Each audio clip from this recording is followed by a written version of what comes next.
Hello everyone. Today in our accounts class of class 11th, we are going to discuss about trial balance. Students, as you know, हमारा fundamental accounting concept है dual aspect. So under dual aspect हमने क्या सीखा अभी तक? Every debit have its corresponding credit. तो according to this concept debit and credit balances जितने भी आएंगे वो क्या होने चाहिए? Total of the debit and total of the credit balances वो क्या होना चाहिए? इक्वल होना चाहिए. So on the basis of it today we are going to discuss about the chapter trial balance. Basically trial balance है क्या? It's just a statement. It's not an account. It's just a statement. The statement which shows the list of balances of different ledger accounts. So it is a proof for the accuracy of the accounts, but it's not a conclusive proof. जैसे कि आपने मेरी कई videos में rectification of error में देखा होगा कि व्हेन ट्रायल बैलेंस एग्री, दोनों साइड ट्रायल बैलेंस की एग्री कर रही हैं, एट दैट टाइम फिर भी वहां पे there is a need of rectification of error. Means there are so many errors which do not affect the trial balance. So in that case trial balance agree कर रहा है लेकिन फिर भी वो एक्यूरेसी शो अकाउंट्स की नहीं कर रहा. So it means no doubt it shows the accuracy, but it is not a conclusive proof that your accounts are accurate. So in today's video we will discuss how to prepare the trial balance.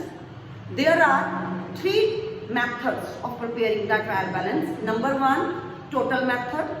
Number 2, balance method, and number 3 is compound method, the mixture of total and balance method. But in your syllabus in class 11 there is only one method that is in the syllabus, that is balance method. So under balance method there are the two ways. Number 1, when balances are not given, means you have to record the transactions, you have to classify the transaction while making the different ledger accounts, and after making the ledger account you have to find out the balances of different ledger accounts, and after that prepare the trial balance. Number 1.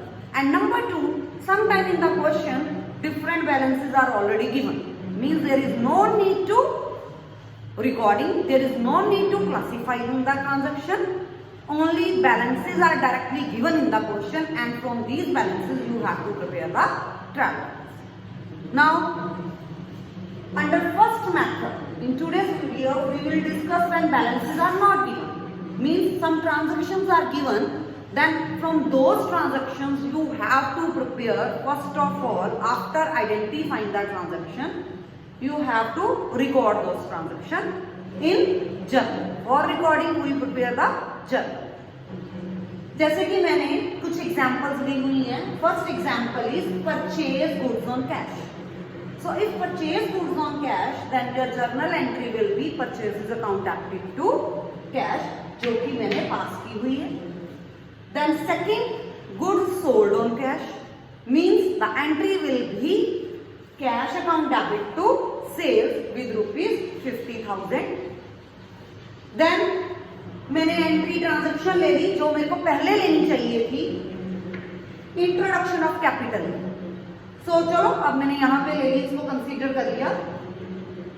Introduction of capital in the form of cash और in the form of building. So the journal entry compound बन जाएगी आपकी cash account debit, building account debit to capital 2 lakh, 3 lakh and 5 lakh. Capital is 5 lakh.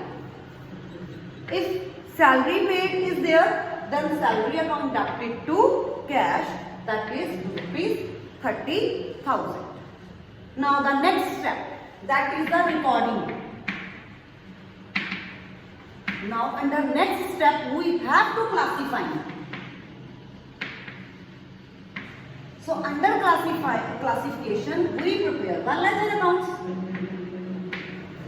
So how many ledger accounts are to be prepared under it? You can see in the journal entry there is a purchase account, there is a sales account, there is a cash account, there is building account, capital account, salary account. So there is no need to maintain accounts again and again of the same name, but one time like purchase account मैंने ready किया, cash account, sales account, building account, capital account and salary account, मैंने अलग अलग accounts maintain कर लिए। Now from journal to ledger, how to post the entry, एक छोटा सा लुक ले लेते हैं, वैसे ऑलरेडी आप लोगों ने ये किया हुआ है। Like there is a purchase, purchase debit हो रही है and its corresponding account is cash. So हम परचेज अकाउंट में गए, left side there is a debit side, तो हमने उसका कॉरेस्पॉन्डिंग अकाउंट का नाम लिखा, that is to cash with ₹20,000। Then cash account में गए, कैश अकाउंट कैश क्रेडिट हो रहा है, सो दैट्स व्हाई कैश के क्रेडिट साइड में आपने उसका कॉरेस्पॉन्डिंग नेम क्या था, परचेज। सो आपने परचेज की entry by purchases. Similarly cash to sales, तो कैश अकाउंट के डेबिट में टू सेल्स, क्योंकि कैश डेबिट हुआ in this entry, and sales के बाय में cash with ₹50,000।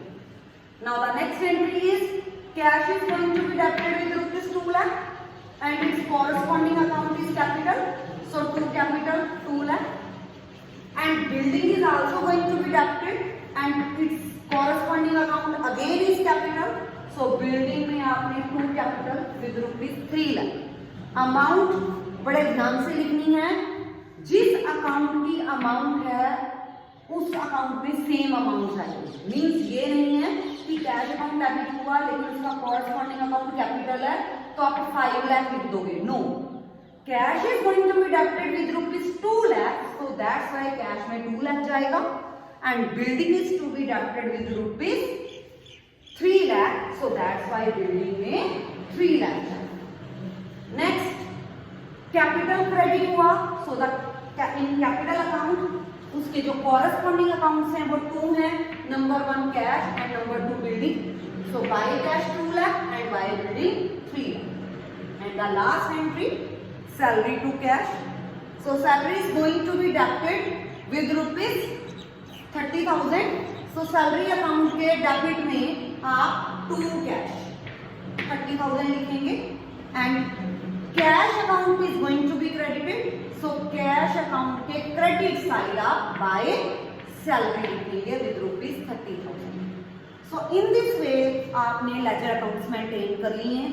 Now the next step, balancing of the different accounts. So let's start from the first account, that is purchase account. हमने देखा कि debit में 20,000 है, so debit में 20,000 है, credit side let's suppose मैंने ये बैलेंस निकाला हुआ था, सो मैंने इरेज कर दिया सो दैट आपको अच्छे से क्लियर हो जाए। To cash 20,000, but there is no amount और no account is on the credit side, so that's why balancing का मतलब क्या है, to equalize both the sides of the account. So 20,000 इधर है, ऑब्वियसली इधर भी 20,000 चाहिए, और अगर इधर 20,000 चाहिए तो द बैलेंसिंग फिगर जो आएगी वो आपकी कौन सी साइड आएगी, क्रेडिट साइड। सो उसको आप लिखोगे closing balance by balance credit carry down, that is 20,000, and at the end of the month ये इसका क्लोजिंग बैलेंस बन गया, और in the starting of the next month उसका बन जाएगा opening balance, to balance brought down same amount 20,000। इसी तरीके से आपने कैश अकाउंट को पूरा कर लेना है। डेबिट साइड 2,50,000 है, बट क्रेडिट साइड 50,000 ओनली, तो 2,50,000 डेबिट साइड बड़ी है तो इधर भी 2,50,000 बनानी है आपने। सो दैट्स व्हाई जो कैश का आपका क्लोजिंग बैलेंस आएगा वो 2 लाख आएगा, और उसको आप ब्रॉड डाउन कर दोगे for the opening balance. So in this way आपने सारे अकाउंट्स क्या कर लेने हैं, बैलेंस कर लेने हैं। सो बैलेंसिंग के बाद now our next step is preparation of the trial balance, जो कि हमारा मेन चैप्टर है, जो हमें सीखना है दैट इज ट्रायल बैलेंस। तो under trial balance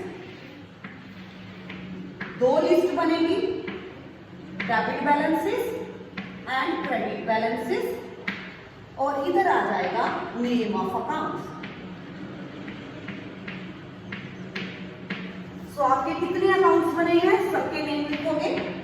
purchases account बना है आपका, कैश अकाउंट बना है आपका, सेल्स अकाउंट बना है, then building capital and selling, building capital